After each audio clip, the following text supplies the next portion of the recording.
Je pense que si il y a des réponses pays par pays, Trump a gagné. C'est-à-dire qu'en réalité, ce qu'il cherche, c'est à diviser les Européens, parce que leur problème, et je pense, on a parlé des services numériques, c'est que l'Europe apparaît comme un havre de protection du consommateur qui veut le faire exploser, fracturer. Donc la réponse, oui, elle n'est pas simplement made in France, elle est made in France en France. Soyons patriotes, elle est made in Europe.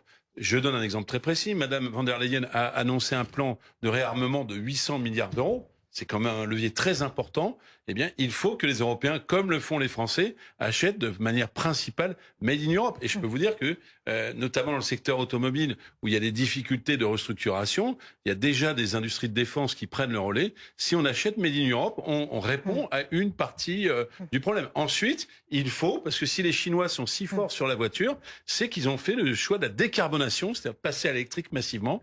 Ils ont 10 ans d'avance. Eh bien, il faut que l'Europe fasse en sorte de les avoir sur ce secteur-là. Il faut, je vous donne un autre exemple, Monsieur Musk, Starlink, il faut qu'elle retrouve, l'Europe, Les satellites, le réseau satellite Starlink. la souveraineté sur les satellites. Parce qu'aujourd'hui, quand Monsieur Musk décide d'éteindre le signal de Starlink par rapport à l'armée ukrainienne, eh bien, l'armée ukrainienne est vulnérable. Il faut que les Européens soient en capacité, pas seulement les Français. Les Français, ils en ont conscience. En matière de défense, nous sommes souverains. Mais que les Européens ne soient plus dépendants des États-Unis.